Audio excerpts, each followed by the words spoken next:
I think if we were a little bit more patient and a little more compassionate, we did a little more listening, and we provided a little more structure, like we still provided structure and we were still behavioral inside of that, we could help a lot more people.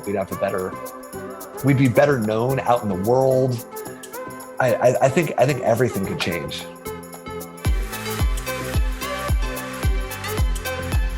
What is up, fitness friends? Welcome back to the Future of Fitness podcast and interview series. This is your host, Eric Malzone, coming at you from Whitefish, Montana. And wait, before you do anything, I need your help. If you just can give me 1 minute, go to helpmypodcast.com. Helpmypodcast.com. There is a 5 or 6 question survey. It's not anything salesy. It's not anything marketing. I just want to get your feedback on the show and find out more about you, the listener. We're going to make some changes in 2020 and really excited about those changes. Not exactly clear on what they are yet, but that's where the survey comes in, right? I got some ideas, but I really want to know who you are, what you value, and continue to create more value for you. So please go to helpmypodcast.com and fill that out. Greatly appreciate it. So this episode, Josh Hillis is back.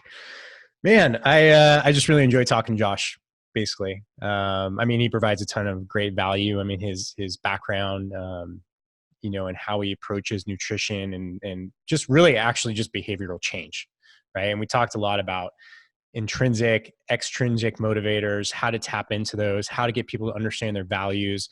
It's a very, very powerful thing. I mean, extremely powerful thing. If you are struggling to get clients to comply, right? Then you're missing the boat. You're missing the whole fundamental of it all, is how do we get people intrinsically motivated? Extrinsic motivators, external stuff can be very powerful too, but really in the long term, how do we win over clients and get them the results they want over time is tackling the hard stuff, which is having them understand their values, getting in touch with those values and using those as motivators, and then showing them a better way.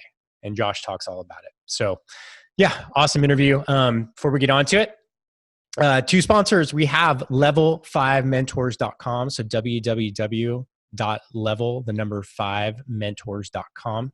And Ken and I are building a awesome coaching, mentoring experience, really unlike any other. And if you're interested and you line up with our values of what we call the 5 entrepreneurial freedoms, being time, money, relationships, purpose, and health. Health does not last by any reason. It's probably the most important. It is the most important. If that's how you look at entrepreneurship in life, then you'll probably resonate with us and what we do with people and how we help them. So go to level5mentors.com, take me up on a free 30-minute consult right there. You can just schedule it and we'll chat more about what you got. Also certifiedcoursecreation.com. So Kate and I have been doing this for well over a year now. We've produced some amazing and lucrative online accredited certifications, and you could be the next one. So we're looking for great partners for 2020. If you think you may be somebody who has a great idea, something you've been working on for a long time that's different in the market, you want to start leveraging yourself, stop trading your time for money, put out a great informational product, and you have an audience to back it up, then we'll help you take the rest of the way. So go to certifiedcoursecreation.com and you can schedule another way to schedule a meeting with me. There it is. On to the episode number 165 with Josh Hillis. Enjoy the ride. We're live. Josh. Hey. Hillis, welcome back, man. Thanks, man. So excited to have you. I think I'm so stoked to be here. Yeah, looking back at I've done 165 episodes now. Yeah. I always look favorably upon yours because I don't think I've laughed that hard. Really? Yeah, I laughed really hard. You're just like a fun guy to talk to, and you're very infectious with the way you think. You obviously, that being said, you obviously know a ton about what you're talking about. So double whammy. Right? Well, I feel like that makes it more fun also, right? Like, Right. Yeah. So give us an update, man. It's been like, I don't know. I want to say about a year and a half. Yeah. That sounds right. What's been going on in your world? A lot. So two biggest things, writing a book, Lean and Strong, which, sounds more workout-y than it is. It's actually a lot of food habit stuff and a lot of psychology, a lot of like contextual behavioral science. stuff, and then designing an eating skills program for G&B Fitness. So a lot of the eating skills and guidelines kind of things put into video content, which is really new for me and like really different. Actually, both ended up being really different.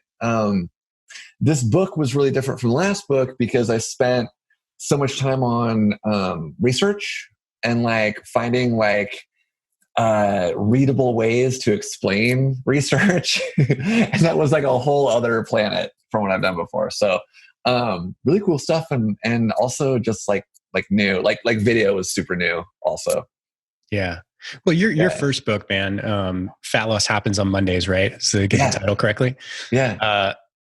I suggest that to people, like any fitness and health professional who's, diving into the world of nutrition or anything really, just behavioral change, period. Right. Yeah. I think it's a must read. I've gotten the most out of it than, any other nutrition book I've read. And I've used it in so many different aspects. Like the little thing, like, a tactic that you have in there is, instead of telling people, okay, hey, this week you're going to work on your, macros, right? You're like, well, here's 3 or 4 things that we can work on this week. Which one do you want? Right. Yeah. Like that change in mindset of how you approach someone, like, oh, now they're bought in. Now we're a team. Yeah. How it changes the dynamic. It's so powerful, dude. Totally. It's, I think it's powerful. I mean, I originally started doing that for buy-in, like for people to get like really connected and involved in the program. But I've also realized over the years that they also have like a better idea of what's going on in their lives. Like they actually know what their obstacle, like no matter how much they tell me on a coaching call, like they know more about the obstacles and things that are going on and what they feel comfortable with and not comfortable with. So I almost feel like it's kind of like a secret, like they get to tell me because they know more than I'll ever know. Right. It makes it's so much more effective. And then I don't have to be like a mind reader. I don't have to like try and figure out everything and be the super genius about every part of it. I can just like provide a structure. Yeah. Yeah. It's just way less friction when you go about it that way with the client. I think that's there's no pushback if they choose it. Right. Yeah. It's brilliant. I mean, it's also, I find a lot of the stuff that you do, whether you know it or not, is kind of founded in like Stoic philosophy, which is kind of my religion, really. Yeah. I love Stoicism. Yeah. And the other thing, there was one line from your last interview, which I still laugh about and quote all the time. You probably don't remember, but I use it all the time. And it's like, just remember that you're probably only better than your client at 1 or 2 things. Oh yeah. Yeah. I was like, whoa, that was a hammer that hit me in the head and it's left a dent ever. It's so expand on that one thought and then we'll get into what you're currently doing a little more. So it's just, it's a mindset. Anytime I see trainers get like really like on their high horse about fitness and stuff, I'm like, this is the only thing that we're better than our clients at. Like, like everything else. I mean, like if they can afford personal training, they're very successful in their careers. Right. And they've got like great families. Like I've got a lot of clients that are like pillars in the communities that they're parts of. And, like are on the board for charity. I mean, like they do so many things. They do like so many amazing things. And so part of it's a way for like, I think for fitness professionals, like for us to stay humble. And, I also think it works as a coaching tool where, they are successful at all these other things and they tend to approach those things in a very different way from how they approach, say, like their food. Right? They approach nutrition like it's this totally different thing that has different rules.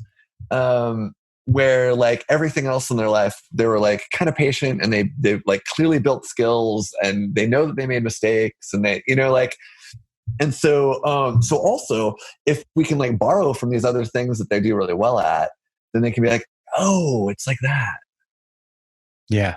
Yeah. I mean, it's, if you relate it to business, right? Like, oh yeah. like how long does it take you to create or build a a new business that you would deem successful, it doesn't happen in 6 months, doesn't happen in a year. It happens in multitudes of usually 3 to 10 years maybe. Yeah. And if you approach, have people like, hey, we're going to make some changes in your life, right? But it's not going to be happening overnight. And I think that ultimately comes down to what a lot of us would want to see would be more authenticity in marketing messages across the board in fitness, versus like, hey, we're not going to change your life in 6 weeks. Yeah.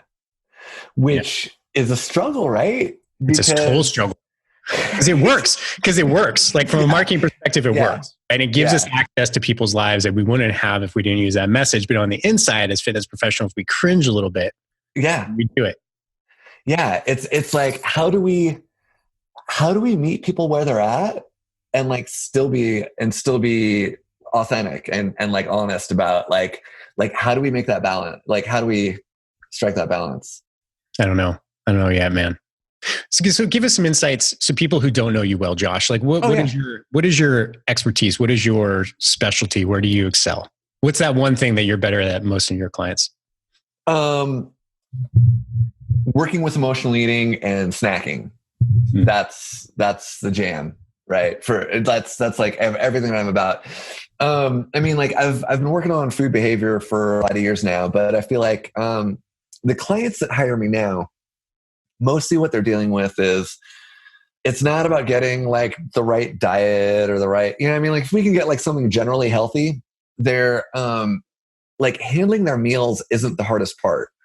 It's like they do have stressful jobs and kids and community position. They've got like so much going on. And like, how do they manage that like feeling of stress before that really hard meeting, with their boss, or like before pitching a client, or before, or like all their kids are sick and got them sick, and then their kids got better, and then they got better, and then their kids got them sick again. Like, and like all these things that over time they've learned to use food to cope with. Right. Yeah. And that's the fun part, is coming up with like guidelines and skills for like differentiating stress from hunger, and skills for like coping with stress, both in terms of like acceptance and in terms of self-care. And then, yeah. Well, there's a lot to unpack there. There's a lot. Yeah. There's a lot. Before we started recording too, you had mentioned that you've been really focusing on intrinsic motivation. Oh yeah. Yeah. I would like to know, well, first of all, let's define that term. Like, what does that mean? So, you could look at two kinds of motivation. There's intrinsic and extrinsic.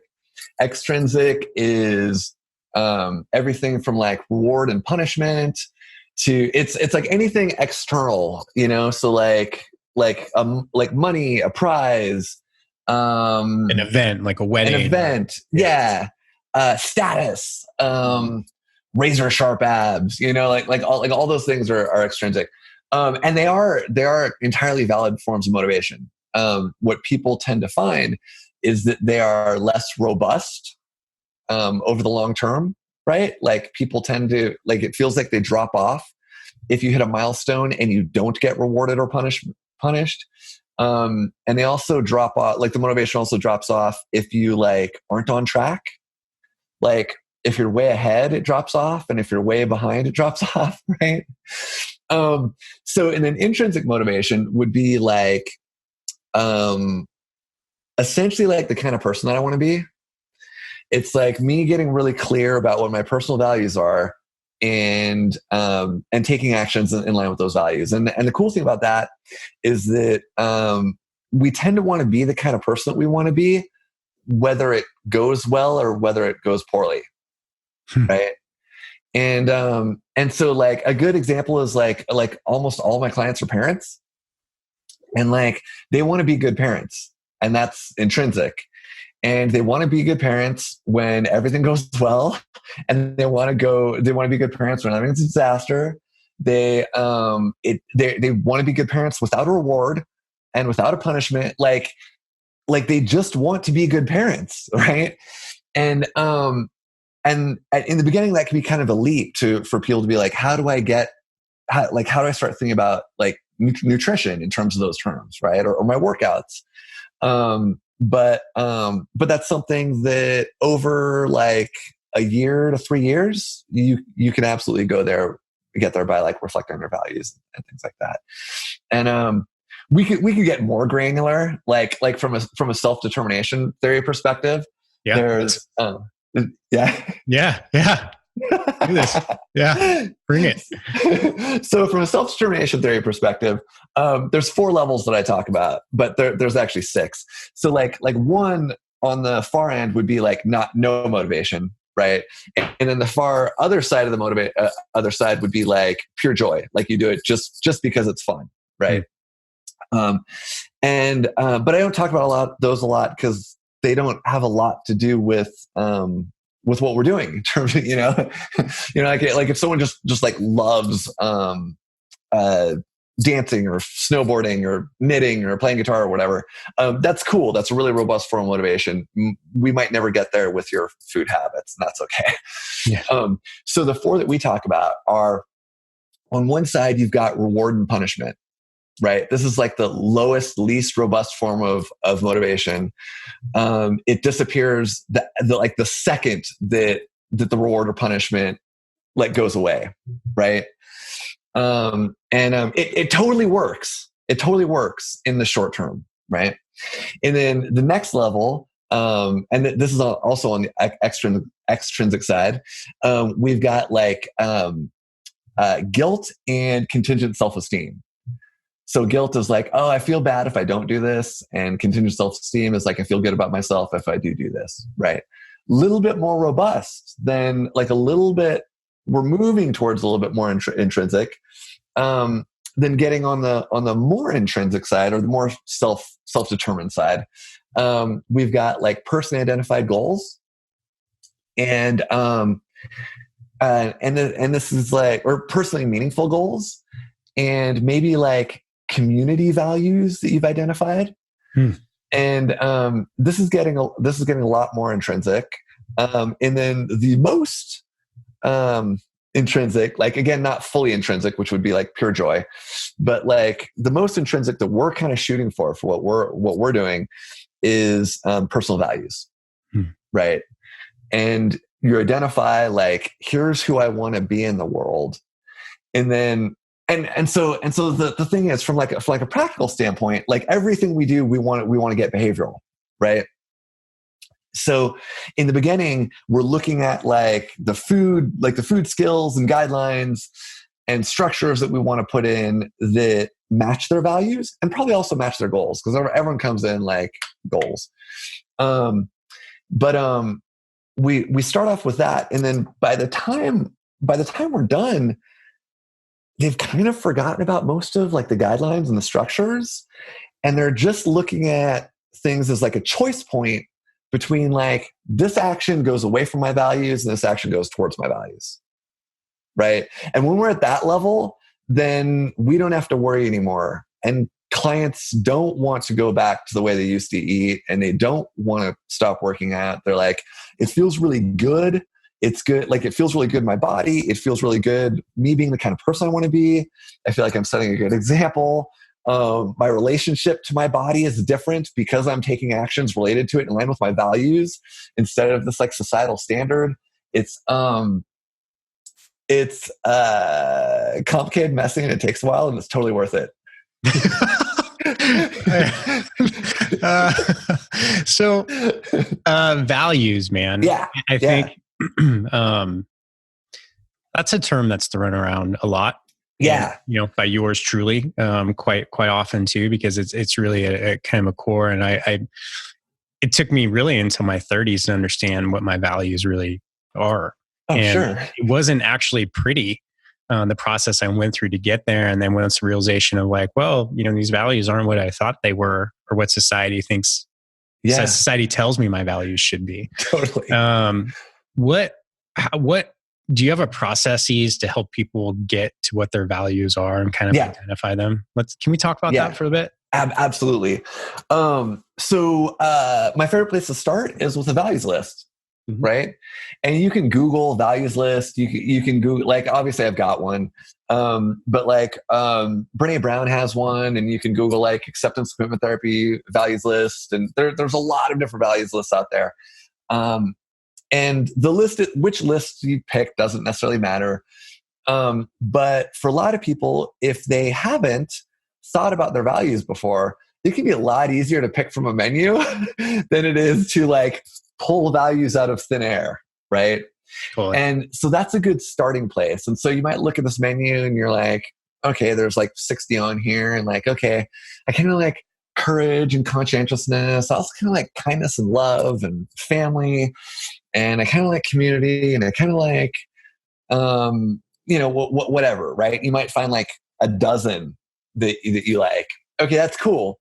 So like circle those, but that's too many. Like not too many to have as a person, but if you're going to use it as a choice point for actions, then that's too many, right?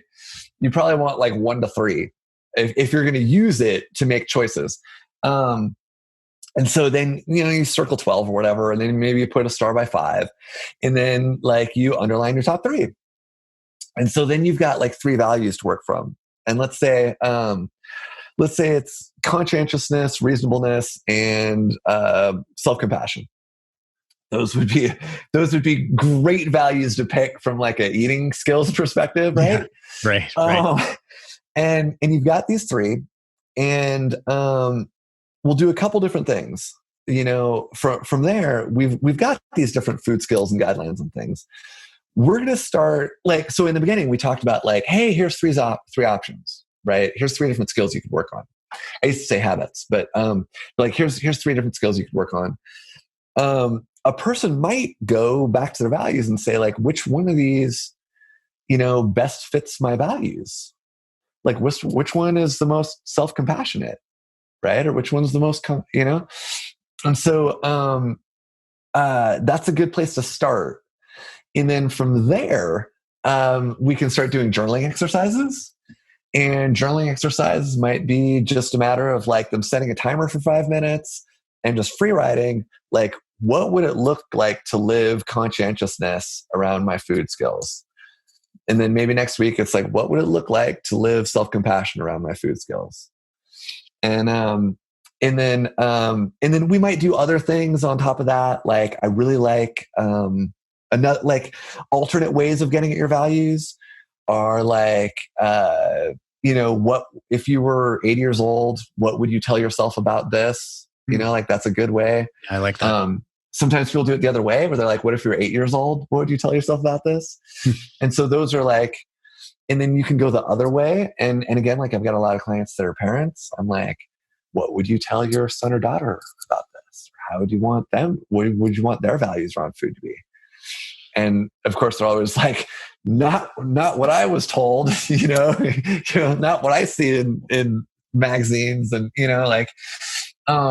social media. And so those are a couple different ways, but usually we start with a menu, and then we'll do some journaling exercises. And then every week on our coaching call, we'll come back to like, hey, are these things that we're doing like in line with our values? And we'll make distinctions between like societal standards and their values. And it's okay to want to meet societal standards. That's okay. But if that's the only thing we're pulling from, it's going to be bad for our well-being. It's not a robust form of motivation. It's bad for our body image. And people are more successful pulling from values or from pulling from both. Pulling from both is okay. And in fact, I think in the world we live in, it might be unrealistic to ask people to only pull from values. Why is that? We're just so inundated with messages about like how our body should look and status, and like if we can at least be aware of where that's coming from, I think that's enough. If we can just be like, okay, like that's not from me, and maybe that's like not the example I want to set. But what, I do have some goals around that. That's okay. But for the most part, I'm trying to be this kind of person. And like, if we have and also there's some research on that, that pulling from extrinsic goals isn't destructive if we're also pulling from our values. But if we only have extrinsic goals, then it's actually super bad for our well-being. Like that's like really common. I mean, really consistent in the research and self-determination theory. Yeah. It's really interesting. I mean, I look at, I work with a lot of entrepreneurs, and, it's very similar process. Like, hey, let's get to know your values. Yeah. Like, why are you really doing this? And everyone, because whenever, I ask them, well, hey, what does success look like to you in your business and your life? And then no one actually ties it into their life, which is interesting. Right. They're like, well, I want to be, $1 million business in 2 years. Okay, well, cool. Well, what does that actually mean for your life? Like the shit that actually matters, right? Yeah. Like, what does that mean? Like, what does success really look like? Like, envision yourself, because you can get that number. I mean, maybe you can. Some people can, right? Yeah. But it sounds cliched, but it's cliche because it's true. But money doesn't get you what you want, really. Yeah. Sometimes it gets you a piece of it, and I think that's a key thing. And the more I hear you talk, it's just so many, like, nutrition is so much more than a meal plan, right? Right. Yeah. Everyone's like, hey, just follow this meal plan. No, you're going to have to roll up your sleeves. Yeah. You're going to have to get psychological with people. Yeah. Totally. How do you know, I mean, you're far more educated than the average nutrition coach. How do you know when your scope of practice is being pushed up against? Oh, that's my favorite question. Yeah, that's the question that I wish everyone was asking. Because man, do we exceed our scope of practice in the fitness industry so much, right? Like I see people exceed it in physical therapy, into nutrition, into psychology, right? So nutrition wise, I try and not coach nutrition.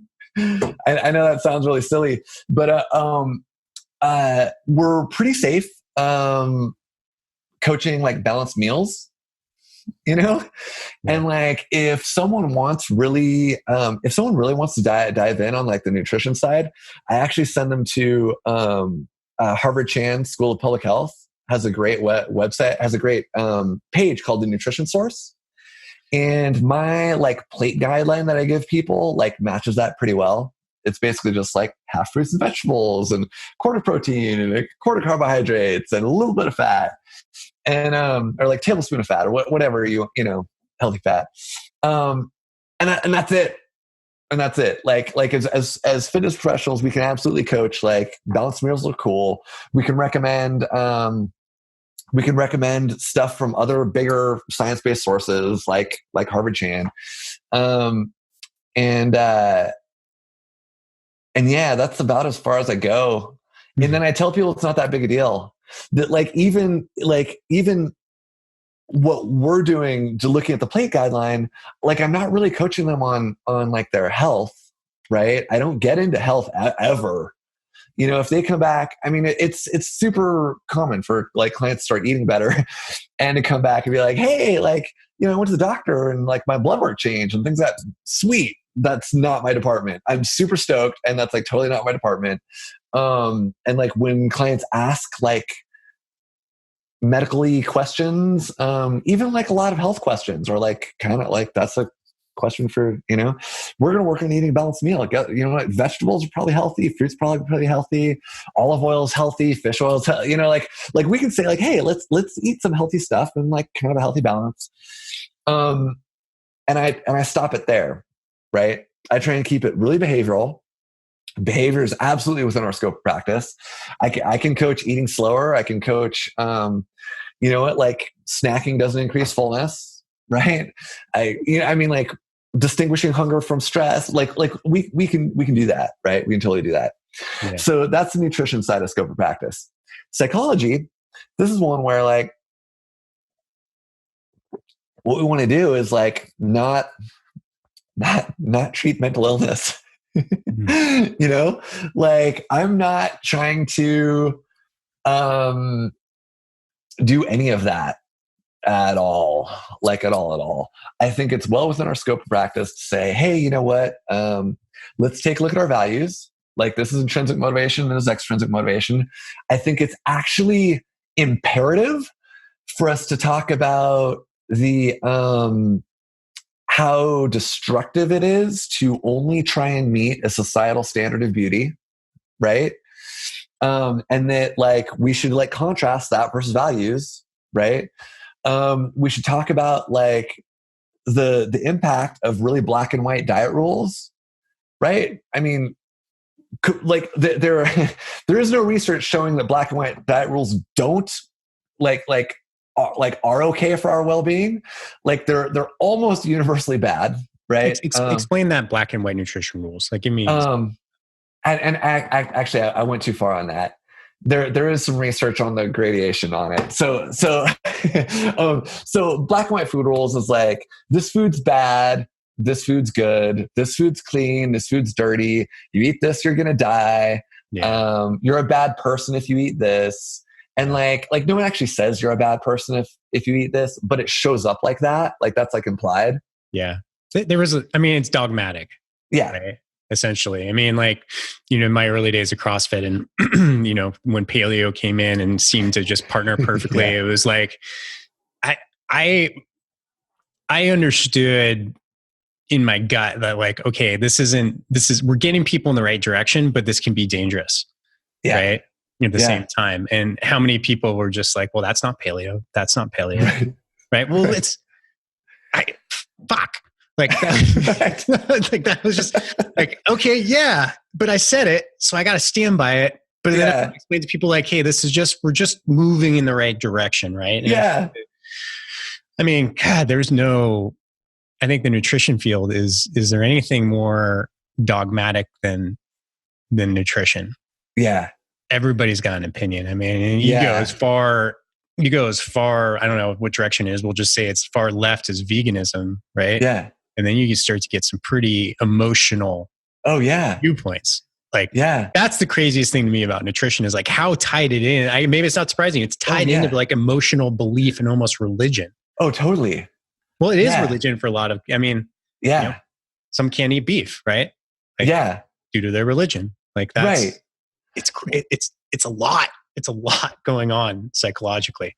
Yeah. I read a cool paper on how like the religion, not like the religiosity, but like how we approach food in this really religious way.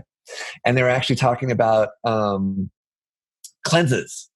It was about how like cleanses almost you could theoretically trace it back to this idea of like this like religious purification. Right. Which like, if that's religion, cool. But like people treat it like I've been a bad eater and I'm going to like purify myself through this like punishing cleanse. And it's like, that's not a healthy relationship to food. Right. That's just not. And it is one of those things where like you get these like really extreme ends of the spectrum and people do have like, a really weird commitment to it that goes way beyond whether or not it's effective and whether it becomes something else, and like both like keto is the same way, right? Yeah. And these things were like, there's a lot of different things that could be effective, and that's, oh man, everyone seems to overblow the research that supports that their thing might be 1% more effective than the other. Yeah. Well, you can find research to back up any opinion now. There's just so much. Close. Yeah. Really, you can either, find it straight up or manipulate it in a way that serves you. Yeah. And that's, my wife did keto last year for 45 days, lost 10 pounds. She was super happy. And on her frame, that was a lot. Yeah. But it was like a punishment. Right. It was like, she slept, but she couldn't wait until it was over. Right. And that's like ultimately like, well, okay, I just got one more week. I can do it. that comes back to what you were saying about working with business people. Yes. Like they want to get to this amount of money, but like they're not looking at the lives they want. Right? Yes, exactly. It's like if you're doing this diet and you like can't wait for it to be over because it's nothing like the life that you want to have. Yeah. Yeah. That's not a good plan. Yeah. Well, we run through an exercise too, with entrepreneurs, like, what if you were going to, how long do you think you'll live? Right. Yeah. Okay, great. Now with modern science and, how many more, if you're going to add on to that, how many more quality years you can get? People saying, 100, 115, 125. Yeah. But what if those days are not guaranteed? So why don't you start living your life not waiting for retirement? Yeah. Right. Because everyone thinks, well, I'll just get to 65. Yeah. And then I'll have this 50 years of, this shit doesn't work like that anymore. Right. And you're not guaranteed anything. I mean, not just like, I don't know, like I've 2015, I almost lost my brother suddenly, like due to a brain hemorrhage. Like I was like, whoa, like this could happen any moment. Anytime. And then what? And then like, as you life. So why not take pieces of that, what you enjoy, and incorporate them into all the time, but then make it manageable over the long term. And it's a fine balance. It's literally a tightrope walk at first, but then you learn it. There's a lot of analogies there, or whatever the right term is, analogies, metaphors. So can I jump off that really quick? Yeah, please. Because I feel like there's this thing. So the funny thing is like looking into research on body image, there's a lot of parallels to looking into research on like status and wealth, right? Where we kind of believe that like the existential crises that we have in our lives will be sorted out if I just have abs, or if I just have X number of dollars in revenue, right? And being human doesn't work like that, and like all these different, like, oh, like I wouldn't be sad, or I wouldn't be frustrated, or I wouldn't be lonely, or I wouldn't be, like all these things that show up in like pretty normal cycles in like being a human. We really do get a lot of messages that like, if I just sorted that out, everything would be fine. And I think I'm extrapolating that's why people are like, I'll start living the life I want to live when I clear that goal. And that's the thing that I talk to about clients with all the time, is that before I started doing values work with clients, I had a lot of clients that hit really amazing goals and weren't super happy. They were really stoked for like a week, a month, however long it was for them. And then all of a sudden, like their humanity kicked in and they're like, hey, this actually didn't solve everything that I was told it would solve. And maybe I need a new goal. Right. And I'm fine with like setting new goals. Like that's cool. But with weight loss, there's absolutely a point where like this is enough and we need to stop. And if we don't ever like get out of purely extrinsic goals and like thinking that they're going to solve these other bigger issues, then like there is never enough. Yeah. So that's powerful. I mean, I look at, I can reflect, I've only lived my own life, right? So I can only look at the perspective of my own messed up head, right? Yeah. Is like, there is, I reached milestones of business success that I had been shooting for. Yeah. And time and time again, I'm like, but I look back at the growing phase. Yeah. And that was my most favorite all the time. It was full of like celebration and, stress, but then overcoming and all of those things. Like I never look at like the time when I was like, oh, this shit's cruising. This is great. Right. Off on Wednesdays and Fridays. Awesome. That was actually kind of boring. And I don't look back on it that favorably, but, right. and, when I look at like when I really started to get to know my values, it usually sometimes comes through moments of stress where you have to really focus. Absolutely. Because if you have some of the hardest decisions that you need to make in life, business, whatever it may be, if you understand your values and you can fall back on those to help you make those decisions, because things can get really gray really fast when you have really, really hard breaking decisions to make at times. And, that's huge. And I use that, during a certain period of my life. I had to really get to know my values in an honest way and then fall back on them. And then I started looking, I'm like, well, what's stopping me from living the life I want right now? Yeah. Just a few series of decisions, really. Yeah. Right? Like, we now live in a mountain town. Was I making more money? No, I sold my business. I wasn't making shit. Right.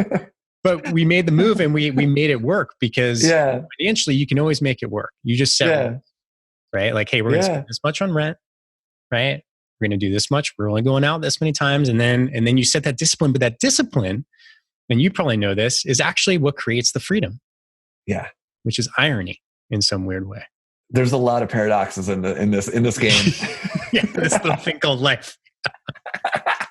Yeah, you're totally right.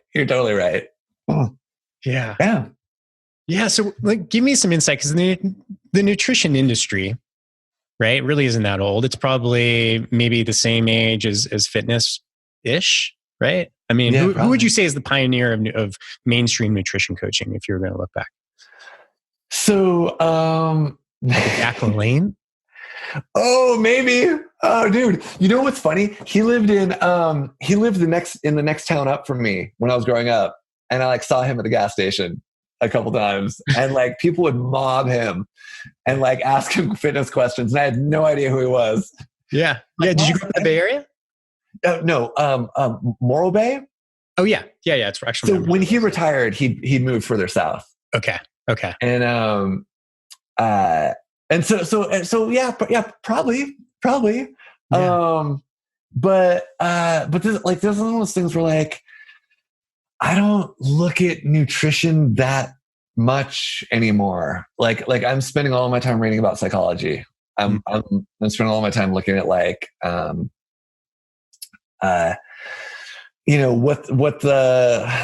looking at contextual behavioral science and eating behavior, right? So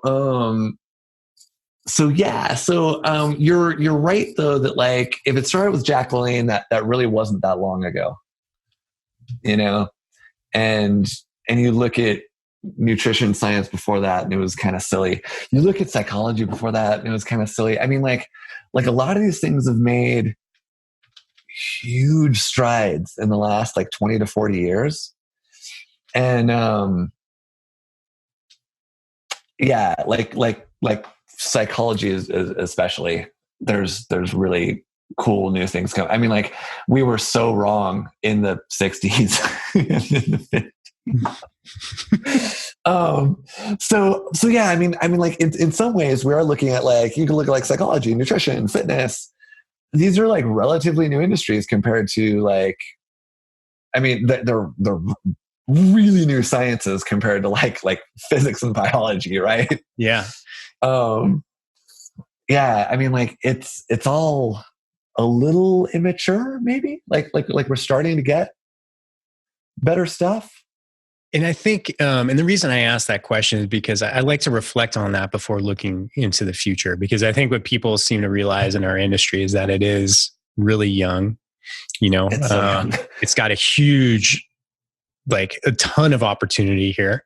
There's a lot of, personal trainers who are screw you, Eric, there's no opportunity. I'm burning out, right? But no, there is. If you just stick with it and kind of there's a ton of opportunity here.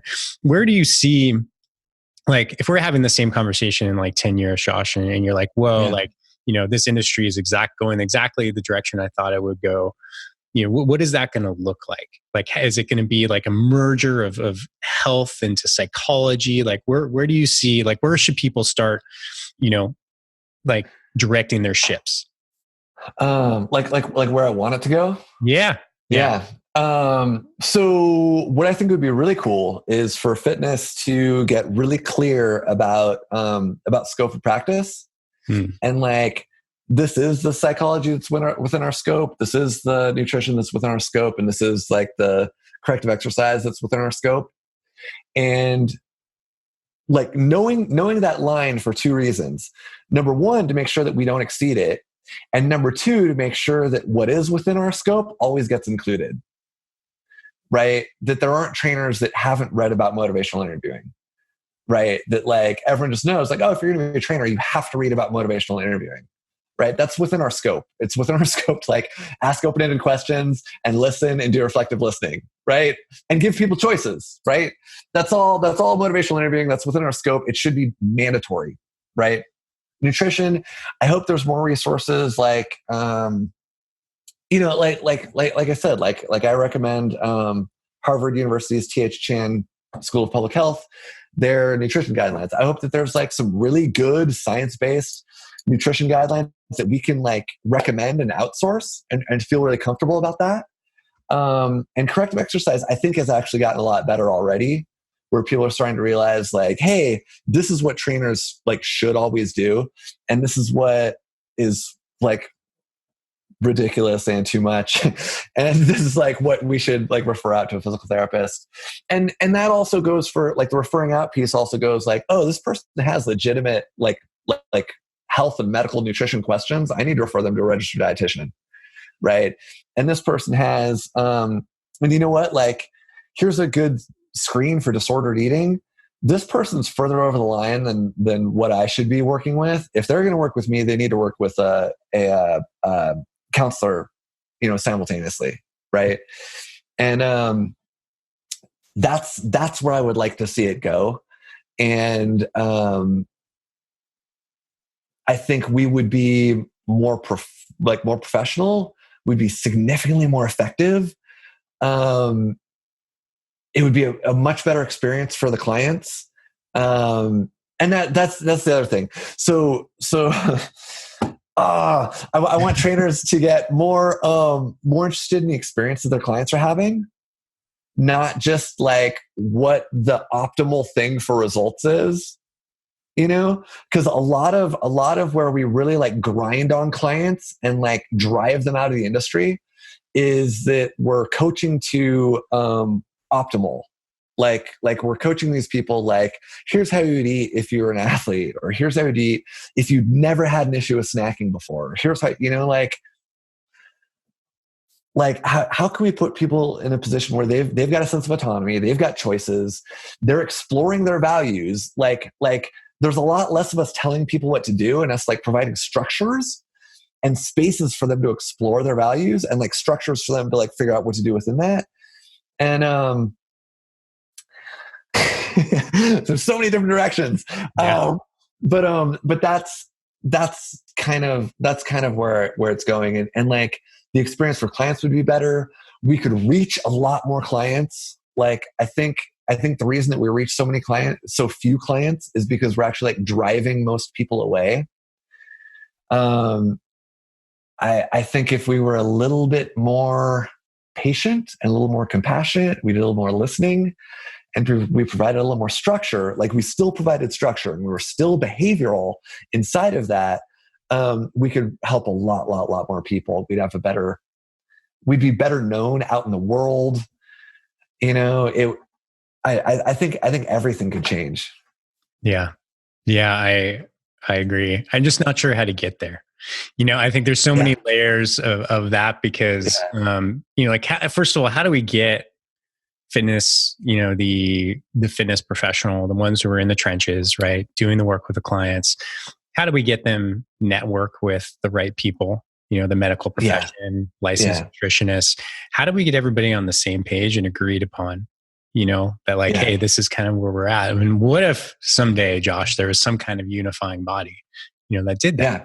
Where they connected everybody, right? Everybody was running. Everyone knew their role, and everybody was running strong in their lane. Yeah. And what a beautiful world that would be.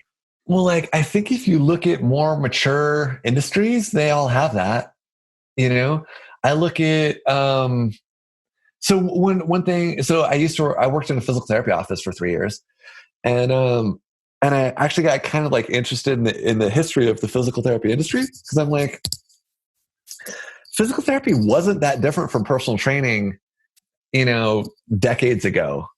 There was a point where it was like, there was a point where like nurses did it, and then there was a point where it was a certification, and there was a point where it was like a 2-year degree, and then there was a point there was a 4-year degree, and then it became a master's, and somewhere in there we got like licensing, and we got like this governing body, and it's one of those things where like, then And then you go in that arena and like people are, I mean, it still has its issues, but like people are clear about what their role is and when to refer out.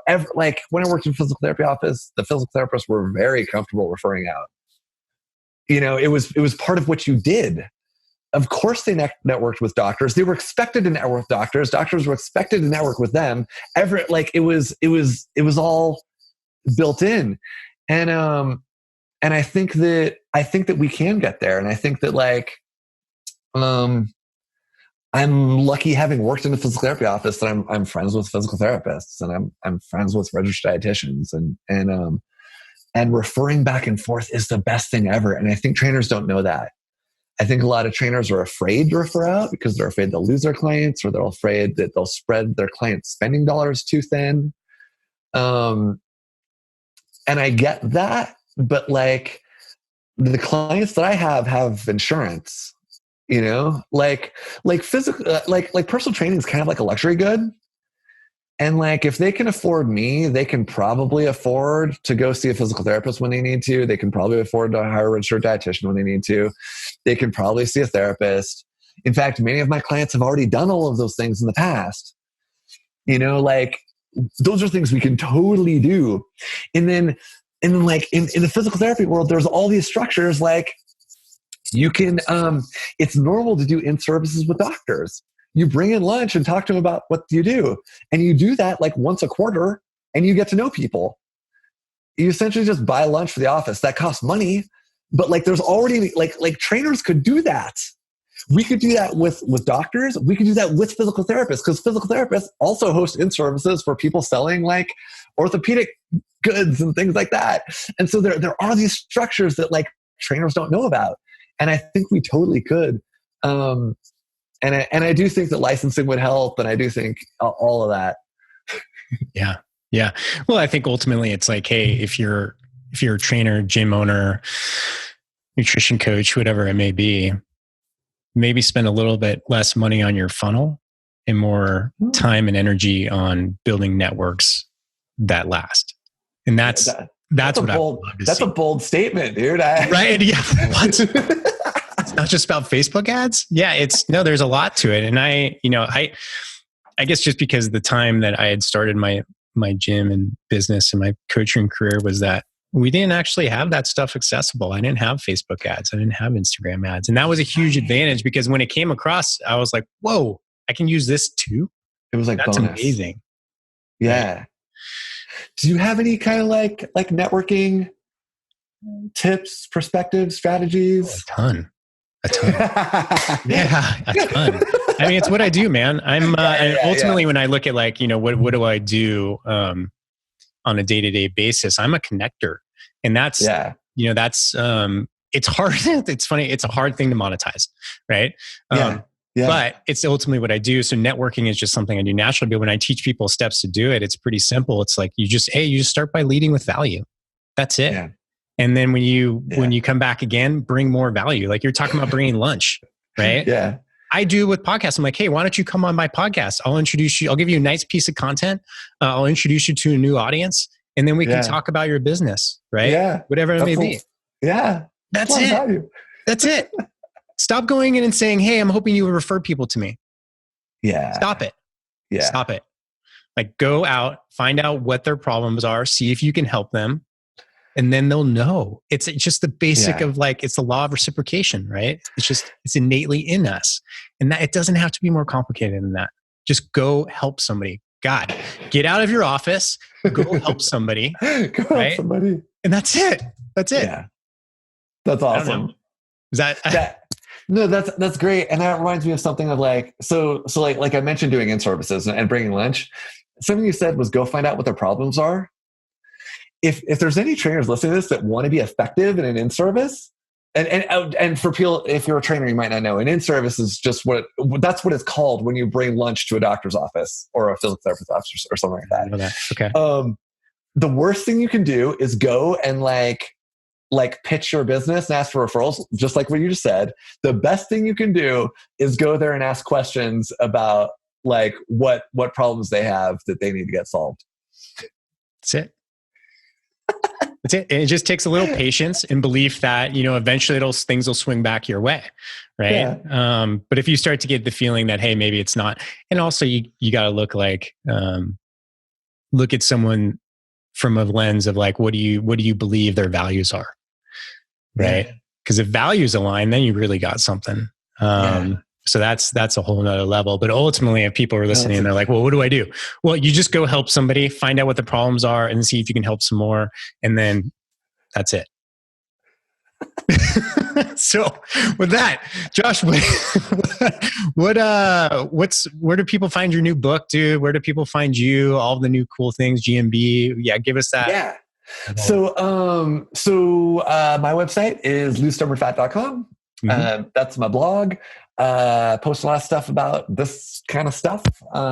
Super interesting. Eating skills and a little bit of celebrity workouts still once in a while. And I'm going to have a lot more stuff coming out at gmb.io at GMB Fitness, their website, because I've got that big eating skills program coming out. That'll come out in January. The book comes out in February. So I might put some stuff on Target Publications website also. But yeah, so GMB Fitness or losestubbornfat.com. Maybe you could catch my Facebook group. If you have questions, I've got a Facebook group, and that's a great place to ask me questions. I'm always on there, and I love to answer questions because this is my favorite topic. Yeah. What's the name of the Facebook group? It's Josh Hillis's fat loss. No, it's Fat Loss Happens on Monday. Okay. Cool. Yeah. Yeah. We'll definitely. It's named after my first book. Yeah. What is it? I was like, no, that's my Facebook page, but I don't really use my Facebook page. Are pages worth anything anymore? I have no idea, man. I don't think so. My group is great. My page seems like a waste of. Yeah. Social media is such a small part of my overall strategy. People keep telling me I need to focus more time on it. But I hate it for the most part. So there you have it. Like, I just don't like it that much. Well, that's like I tried to force myself to like Twitter. I just hate it. I just do. Yeah. I don't know why. I just can't stand it. Well, some people make it look so good, like Tony Gentlecore. Like you can post one comment on Twitter or whatever you call it, a tweet. Yeah. And he's got like a whole conversation started with like 50 different people. They're like, whoa, that's cool. That seems valuable. Right. I don't know if it gets him closer to his goals, but it seems to be producing engagement. I think that's the other thing is like, okay, you can have all this social engagement. Is it actually getting you closer? Does it translate? Yeah. I don't know. I don't know either. Anyway. Dude, Josh, always a pleasure, brother. Let's make a commitment so it's not another year and a half before we get you back on. I think it'd be a lot more. Okay. I'm in. Yeah. Cool. It's just so much fun. Yeah, it really is. Well, thanks again, brother. I appreciate your time. And ladies and gentlemen, Josh Hillis. Thanks. Hey, fitness fans, don't leave yet. It's your host, Eric Malzone, and I have a quick favor to ask. Actually, 3 favors. So, number 1, if you're a fan of our show, I ask you to do something that takes under 3 minutes. Go to iTunes, please, and subscribe to our show. Please, please, please. It means so much to us. It's so important. And then give us a favorable review. We would really, really appreciate it. And I can't tell you how much it means and helps us out. So I know it takes 2 minutes of your day, and it means a lot to us. So please do that. Number 2, go to our YouTube channel, our Fitness Marketing Alliance, and please subscribe to our YouTube channel there. Number 3, if you like this episode or any of the episodes that we've released, share it on social. That's huge. That's a big deal for us. And we put a lot of work into these episodes, trying to give you great, actionable content for the fitness industry. So that would mean a lot. And that's it. So we have some big plans coming up for this show. I'll be talking about that in the next couple episodes. But thank you so much for listening. It means so much. And if you have any questions, please reach out to me. I'd love to hear from everybody. Eric, ERIC, at fitnessmarketingalliance.com.